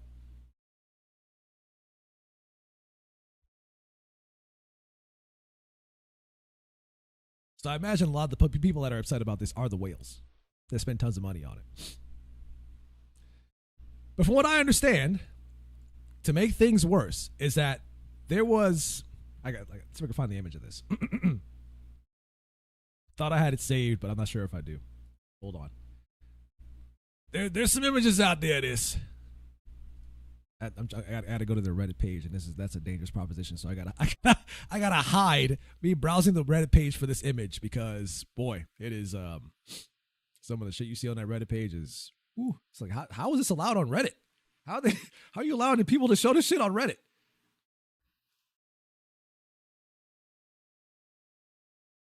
So just to be on the safe side, I'm going to go ahead and scroll this off screen so you guys off stream so you guys can't see what I'm talking about. Just in case I scroll past some shit that is definitely not stream friendly. Hold on, I gotta show this. This shit is diabolical. This is diabolical. Ever since there have been numerous memes that have come out about this that are fucking hilarious, by the way. When they made this announcement, people started making this joke ever since then. So I can put it on screen. Hold on. Welcome, Fancy. Ever since that announcement, people are basically like this. Welcome to everybody's favorite game, Halal Dust 2, where all the female characters are in jobs. I was like, oh man, it's that bad. It's really that bad now. But okay, I gotta hide it again because I don't want to risk spicy shit being shown on stream. It's gonna get me banned. So I gotta hide it. Gotta hide it. Where's that one image at? Hold on.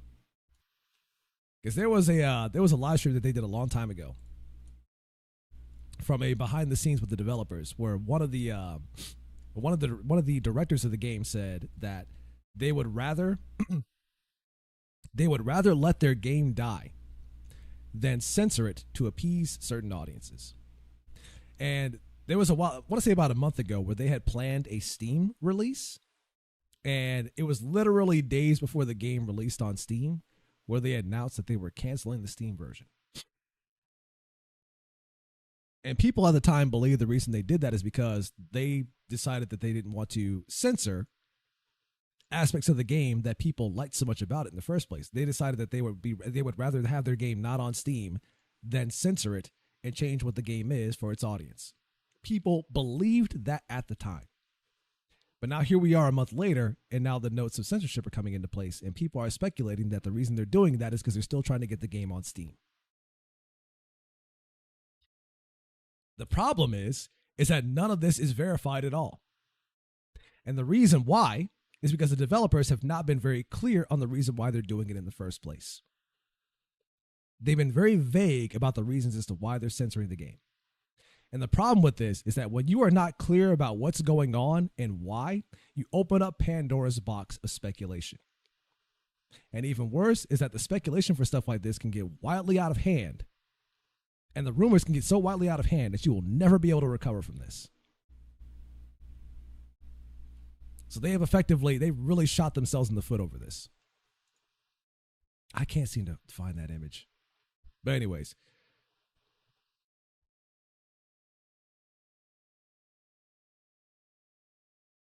Oh, so sorry. Seems like that. Is that in Brown Dust? It's not in Brown Dust, is it? That was a different game. So they're kind of caught between a rock and a hard place right now.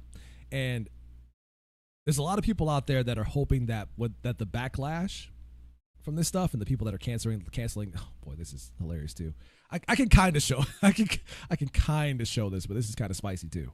At least the aspects of it that would get me in trouble with censors. So I'll show this too.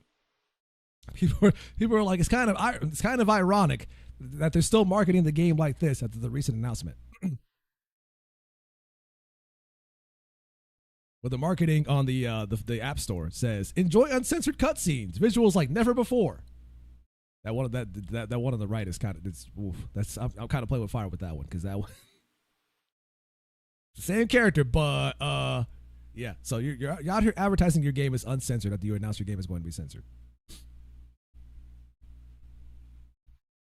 And the problem with this kind of runs down the slippery slope idea that, and this comes from people that have seen this happen in numerous games before, is that first it starts off with them censoring only a handful of characters.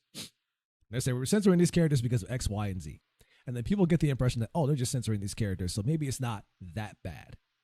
But then as time goes on, that censorship continues to other characters, and it continues to get worse. More characters get censored, more characters get changed, outfits get censored, outfits get changed. The list goes on because it never stops with just the beginning characters. It always gets worse from that point on. It continues. And this has happened in multiple games. As a matter of fact, I recall back when Genshin Impact came out, and back when I was into Genshin Impact, and I played the game on its first release. And to be honest, the outfits in that game, even in release, weren't even that bad for a lot of the characters. Like they were pretty tame overall. But then as time went on, there was an announcement that came down from the developers that they would have to, that because of Chinese regulations, they would have to censor some of the characters' outfits. But when they made that announcement, people assumed that when they changed those outfits, those changes would only apply to the Chinese version of the game. And the developers, in no way, shape, or form, clarified whether or not that would be the case. They just said, hey, we got to comply with China because we're a Chinese company, so we're censoring these outfits. That was it.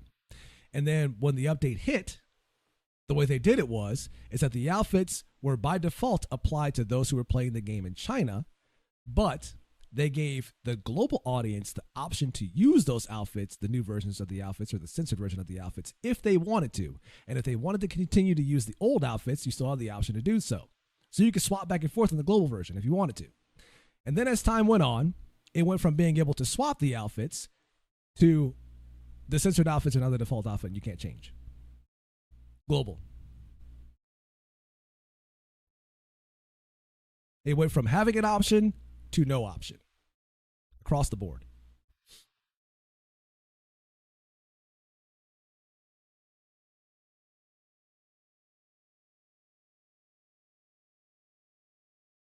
And that kind of resonated with me. And what kind of makes this resonate with me as well is because I've seen this happen to even games that I've played.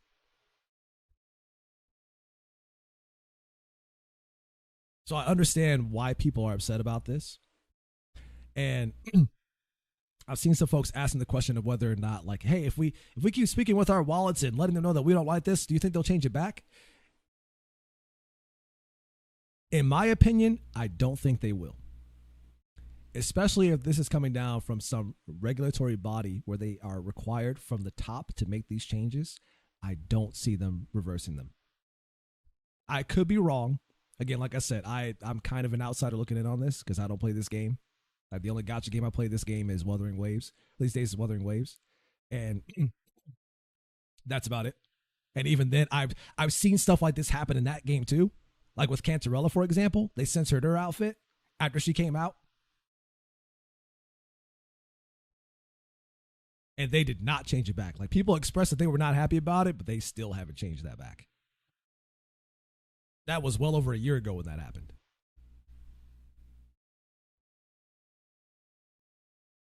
But that issue isn't anywhere near as big as this because this is kind of the draw of the game. So I can't, and again, I could be wrong, but I don't see them changing this back, even with the backlash. And depending on how bad this is, this could potentially be the end of the game. This could potentially be lead this game straight to end of service.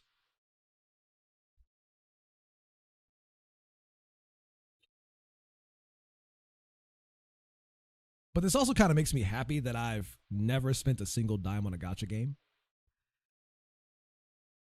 Like even with the ones I like, because I used to play Zen Zero as well, along with Wuthering Waves, but I stopped playing Zen Zero because that game's design, and I talked about this during a stream, is that I really hate the way that game's pacing and design is, especially what in regards to like a story mode where you get like 20 seconds of gameplay and then 10 minutes of cutscene. Like that shit it's really annoying. And I the recent update for that was the straw that broke the camel's back, where I just had to uninstall the game because I was so tired of that. Like if you want to make a visual novel, make a goddamn visual novel. If you want to make a video game, make a video game. I'm not here for that. I'm here for a damn video game. Anyway, so I stopped playing that because I was tired of that. So now I only play Wuthering Waves. But I've never spent a single dime on a single gotcha game ever. And stuff like this makes me even more hesitant to do that, especially in regards to buying skins, because Wuthering Waves has quite a few skins as well. I don't love the skins they have in the game. I think they're mid to low effort. But stuff like this makes me hesitant to ever spend money on games like this, because now you see what developers will do in terms of basically pulling out the rug from underneath you. Here, check out this cool skin we got. Check out all these features on it, like the stuff that you like about this outfit that makes you want to buy it. Isn't it great? Don't you want to buy it? And then you buy it.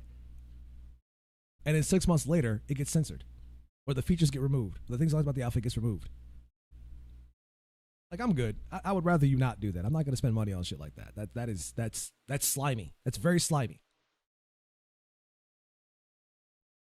So I'm good. I'll be a free to play player. I'll be a free to play player for life. How about that?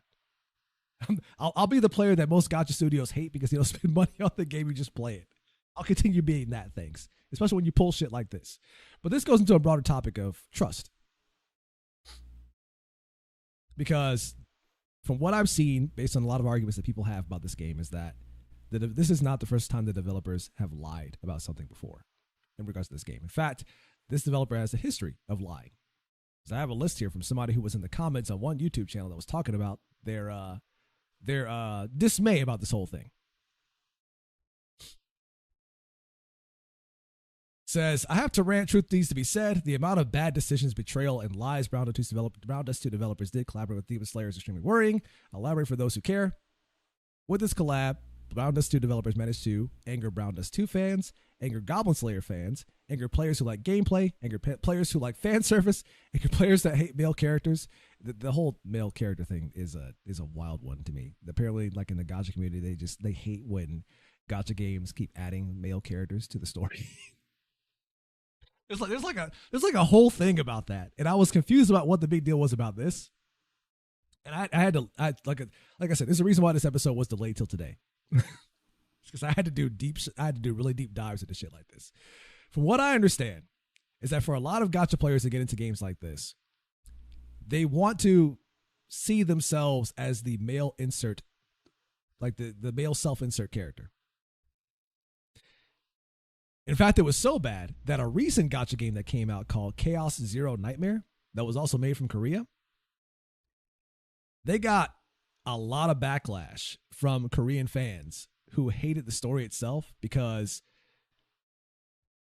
basically they have you as the self-insert male character, but then they also have another character who's also male, who's kind of like a trainee character.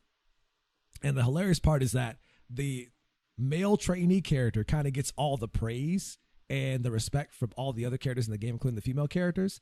And then all the characters in the game shit on you and talk to and say bad things about you, the self-insert male character. Even when you are the one who did all the work, they still shit on you and make fun of you. And I had to dig into this. Let me pull it up because I had to really dig into this as well. Hold on. I was like, why are people so upset about this? What is the big deal about this whole male character thing? So hold on. I got a bit of a summary here about how this whole thing came about and why it was such a problem.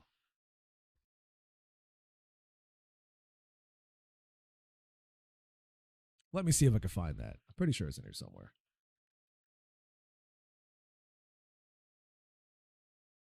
Did I do it on this thread? Ah, here we go. This is it. Oh boy, this whole thing goes into some wild places. Anyways, so I went in and I asked Groth. I said, there was controversy about Chaos Zero Nightmare about male characters, and I was like, what is that whole thing about? From what I understand, from what Grok tells me at least, and again, this is a to take this with a grain of salt. It says the controversy in Chaos Zero Nightmare, a roguelike deck builder gacha RPG by Super Creative or Smilegate, which launched in October, primarily erupted in the Korean community over a perceived NTR, which is basically like it's a Japanese term for cuckolding. You're a cuck in this case. Cuck elements and protagonist neglect tied to male side characters, especially Owen, a Shota-like trainee agent. Said what the controversy was about. Korean players felt the story betrayed expectations of a dark main character-centered waifu collector, marketed with slogans like relive the nightmare and affinity systems implying harem bonds.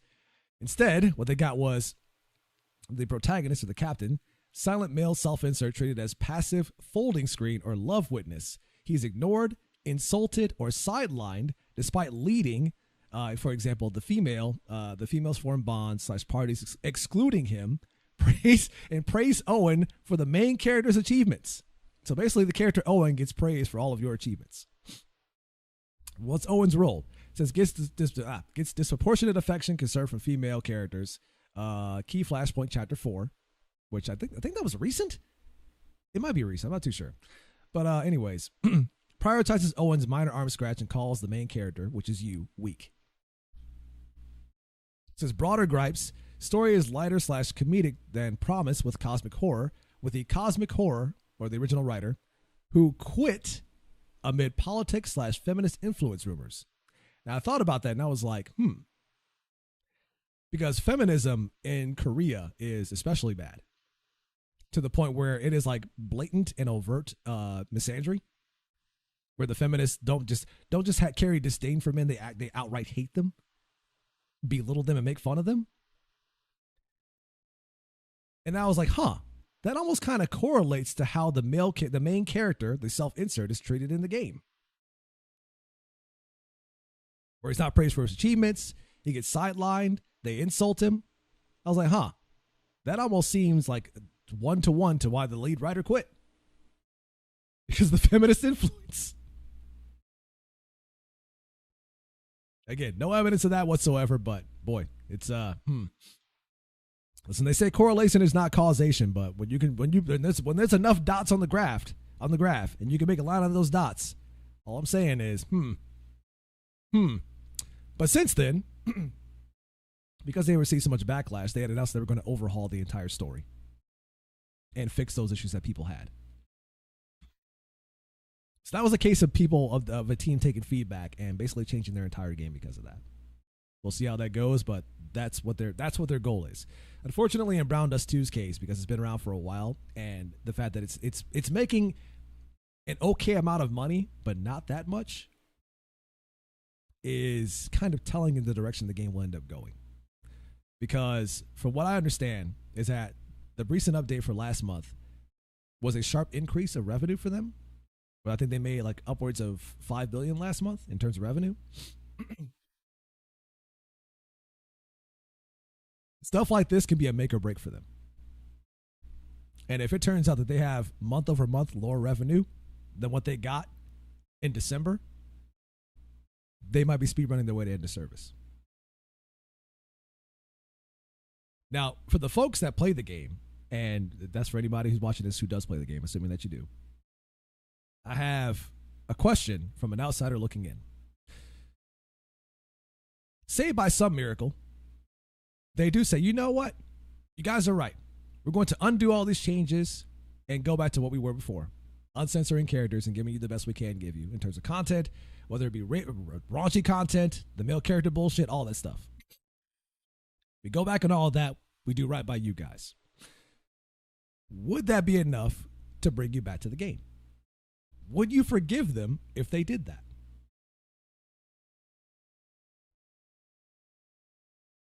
Because like I mentioned earlier, it seems this game has a history. This game and its developers have a history of lying to the players. Repeatedly. So if they were to do that and go back on all this stuff, would you forgive them for doing it? Should you forgive them for doing it? Because in my opinion, if they were to go back on this and right the wrongs that they've supposedly committed, if it were me, I wouldn't forgive them. They wouldn't get a second chance. Matter of fact, they've gotten too many chances already based on what some people are saying. Because even if they go back on it now, what's to stop them from doing it again? Would you trust them to not do it again?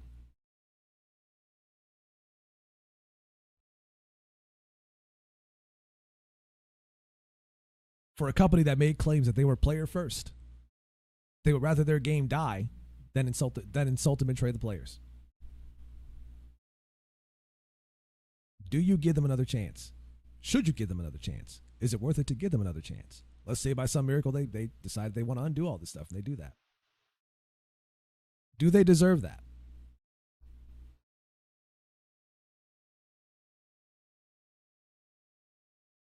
I don't know. For me, I wouldn't give them a second chance. Like, you get one chance to get it right. You get that first chance to get it right, and if you fuck it up, that's on you. Because it's very clear that the developers themselves don't value your trust, don't value your time, and don't value your money.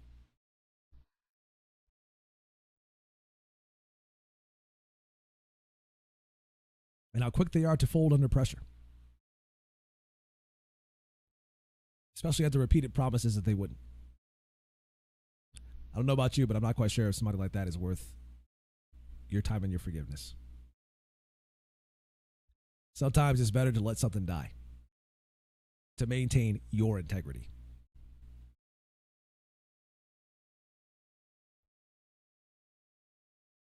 Because I'm sure they'll do everything in their power to be like, please forgive us. Here's compensation. Here's compensation, which they tried to do. Like when this whole thing happened and they realized the backlash, they tried to give players like 100 free pulls. And from what I understand, 100 free pulls is barely enough to get you a character from the gacha system. Barely enough. Barely. That was their compensation for this. Which means that they believe you can be bought out.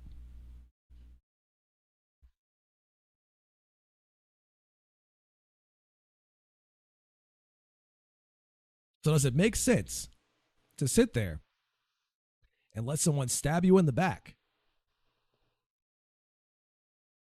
Or do you think it's okay for them to do that because they're giving you $100 as a distraction so that they can stab you in the back? Because you got some dumbasses out there being like, "Oh, well, they gave us compensation, so it's fine, right? Huh? It's fine, it's compensation. We should forgive them for this."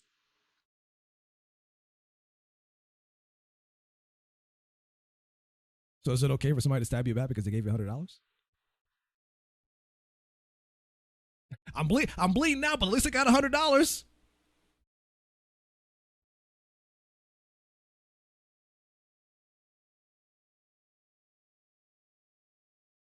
Yeah, that's a weird one. Wouldn't trust it, but yeah, we'll see what happens because I don't know if they're making enough money to compensate for any of this at all. And some people think that this is like that they're hurting NeoWiz, which is the publisher behind it. But the reality is that there's a developer that makes the game, and I think it's I forgot the name of the developer itself, but they're the ones behind the game itself, and NeoWiz is the publisher.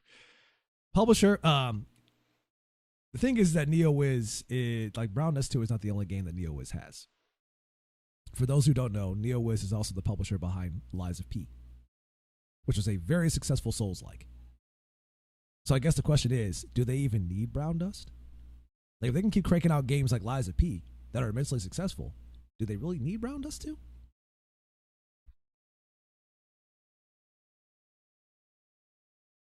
Because if they don't, then they'd be willing to take the risk of doing something like this and ending this game, shutting it down and moving on with their lives.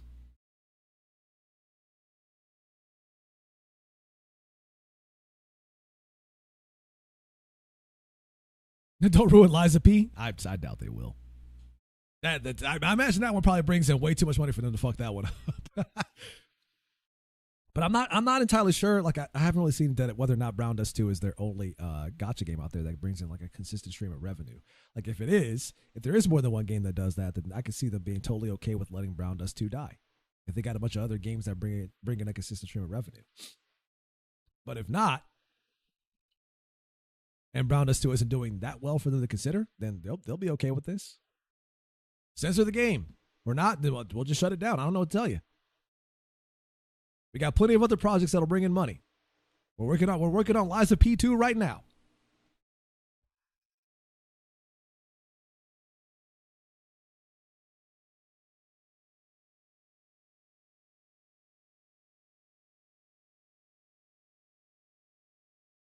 Yeah, this is a weird one, and I can kind of sympathize with the people that are upset about this because I get the reason why. There's a lot of people out there that are dismissing it as oh, they're just upset about them censoring the lolly characters. And while I imagine there's some people out there that are upset about that, I highly doubt that is the sole reason that people are upset, because they're not just censoring the lolly characters. These are sweeping changes amongst a bunch of characters who are not lolly characters at all, and even mini games that don't involve them.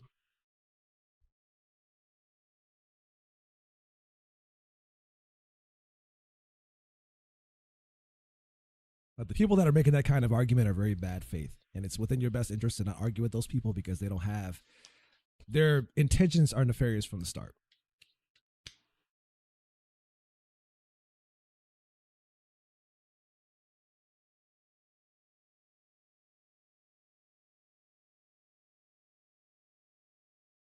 Funny how I get to the end of this episode and it seems like the whole theme, as I put in the thumbnail, is that it's about trust. At the end of the day, it comes down to trust. Whether it be localization, the globalization of anime itself, or even the censorship, whether it be gacha games or video games in general, it comes down to trust. With localization, it comes down to trust because the consumer is trusting you as the localizer to give them a faithful adaptation of whatever it is you are localizing. The staff, like voice directors and voice actors, are trusting you to give them accurate and faithful translations because they have to be the ones to convey the proper emotion of a scene.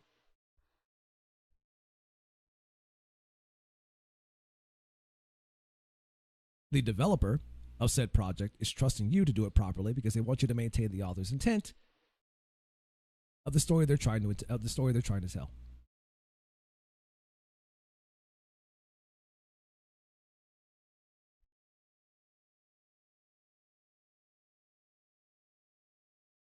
And to dismiss that means that you don't care about any of those things but yourself.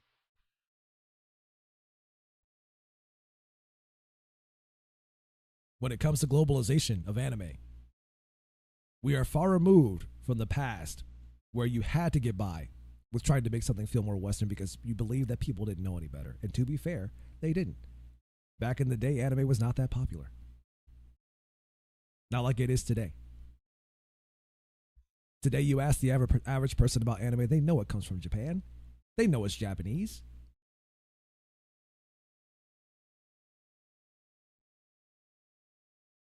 So you doing stupid shit like adding modern day slang makes absolutely no sense. Especially Western modern day slang. The fuck are you doing? I always found that to be incredibly cringy, and I still do.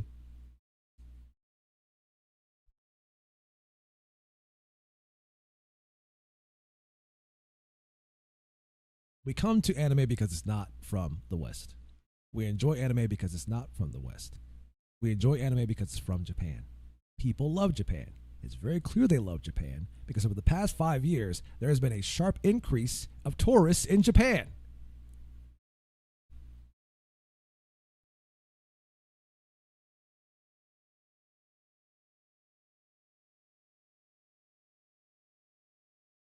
And it's shit like this that really renews my motivation to learn Japanese because at this point, if I can't trust you to give faithful adaptations to storylines and stuff like that when it comes to localizing anything, then fuck it. Why would I bother going to you when I can just get it from the source?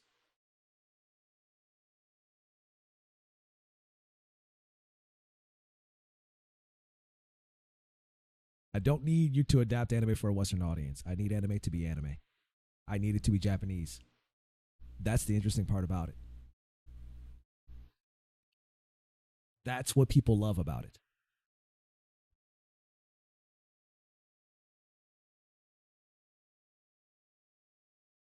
And then the trust of a community to accept that you won't go back on your word in regards to censorship.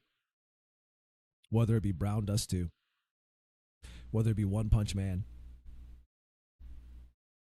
or anything else of that sort. Especially with the advent of the internet that exists today, people can do anything they want to in terms of looking up what the source material is and finding out just how much you fucked them over. It's not hard to do anymore.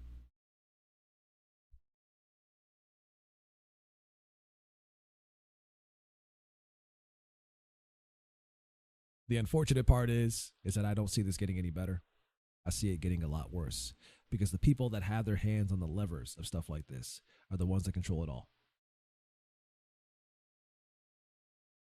They claim they're speaking for you, the audience, when the reality is they're not speaking for you. They're speaking for themselves.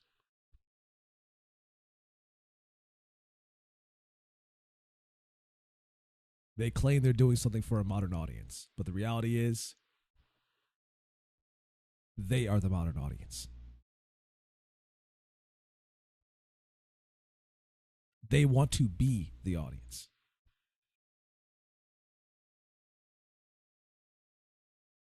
And if that means they screw you over in the process, they'll have no problem doing that. Like I said, most people don't care. But these assholes do. And they're the ones that run the industry.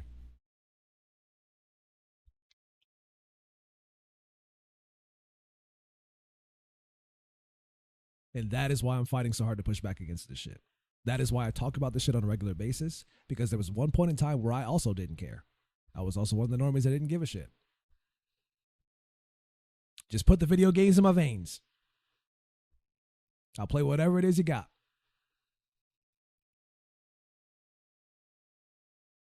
It was only until they started coming for the shit that I like that I realized how bad it actually is.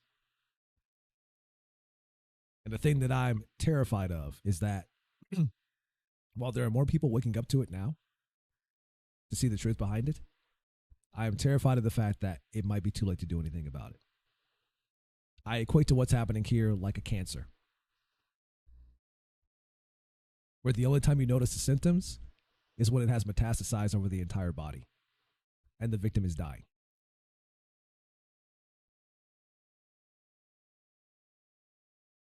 People are noticing the symptoms, but is it too late?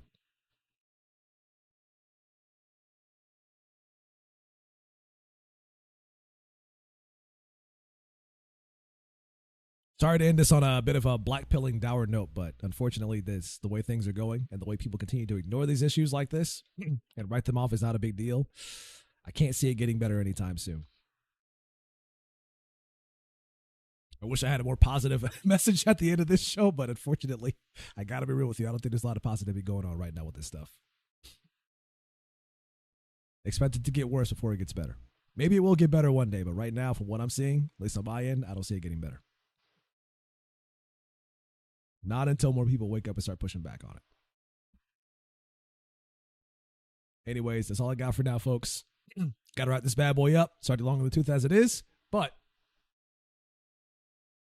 I appreciate you all for stopping by, checking this thing out. It's been a long time since I've done one of these, so I feel I'm pretty rusty at doing these podcasts all over again. It's been about a year since I've done one before, so hopefully, even with it being the kind of unstructured mess that it is, hopefully you guys still enjoyed it regardless. So just like I said, let me know your thoughts on the situations in the comments below if you're watching this archived or live or whatever it is. Thanks for doing it again. No, thank you for being here, Vancy. I really appreciate it. Like I always say, I appreciate you guys being here, for listening to my ramblings and me giving you the news. I try not to tell you what to think. I try to give you information about how to think, for you to decide for yourself about what to think. A lot of people out there that want to make you think what they think or tell you what to think. And I don't think that's right. You should be able to come to your conclusions and think for yourself.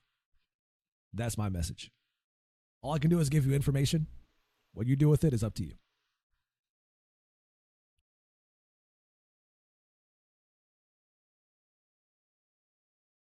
I'm sure this Brown Dust 2 development is going to get worse over time. Like I said, this thing happened on Friday of last week, and it's only been 2 days since. So I imagine it gets worse. I have my doubts about it getting better. And I will not be surprised within the next year or so you hear about that game shutting down. They kind of brought it on themselves, unfortunately. But we'll see. It's just that was kind of an important topic, not just because of Brown Dust 2, but because it correlates to a lot of what we see going on in anime and video games and all that stuff. It gets hit really hard by a lot of regulatory bodies, and we don't even know for sure if that was the case because the developers themselves haven't said what was going on. So it's all just speculation, you know?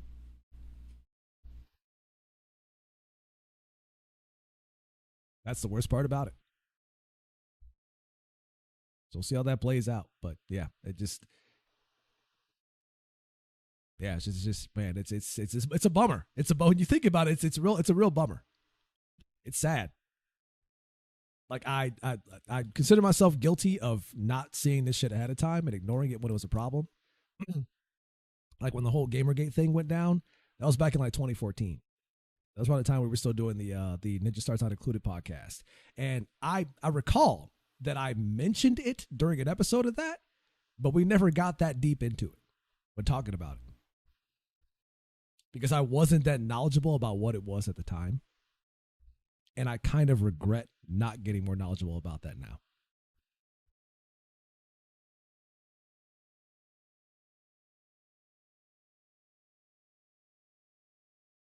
Because it was that lack of knowledge for the reason why things have gotten as bad as it has. Yeah, that was a decade ago. Yeah. It was a long time ago. And like I said, I regret not paying attention to it. Especially if I knew it was going to get this bad by ignoring it. And now here we are. Like we're pushing back on it now, but like I said, it's like it might be too late.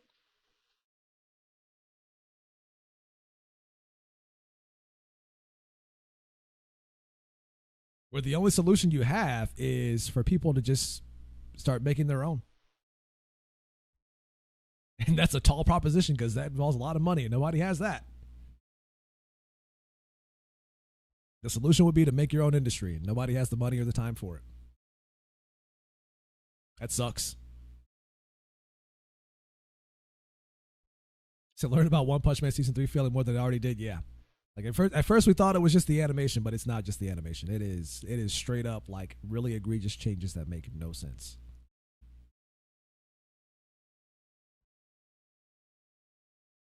From costume changes to covering characters in chocolate syrup. Chocolate syrup.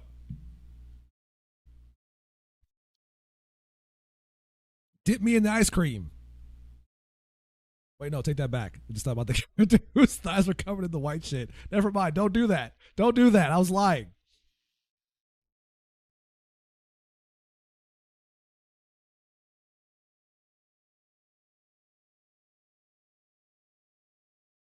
It's too late. No, take it back. Take it back. I take it back. I was kidding. A literal monster come. I mean, that's what it looked like. And it's funny because, like, I mentioned that to Mika because we also saw when like Seven Deadly Sins came to Netflix and they were airing the final season of that, and they censored all the blood and turned it into white shit. And that was many years ago. We were like, them changing the blood white makes this look a lot worse.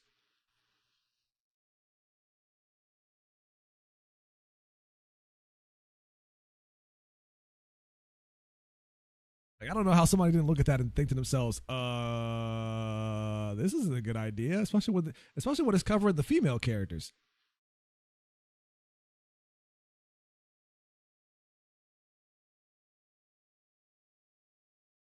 Yeah, that's a weird one. But anyways, I'm out of here, guys. Thank you all for watching. Social media links are in the banners below. If you're watching this on YouTube, you can find those in the description. I am on Twitch. I'm on, obviously on YouTube. I'm on X/Twitter. Like I said, I'm going to try to start getting more active on that. And I kind of am now, considering that I'm doing the podcast and I'm finding all kinds of shit like this, from the localization stuff to Nier Automata. And the Nier Automata thing really threw me for a loop because I had no idea it was that bad. No idea it was that bad. Anyways, if you want to see that, just go back to that part of this episode where I talk about that stuff too. But anyways, I'm out of here, guys. Thank you all for watching. You guys have a good one. Love you all. I am out of here. Deuces. Fade to black.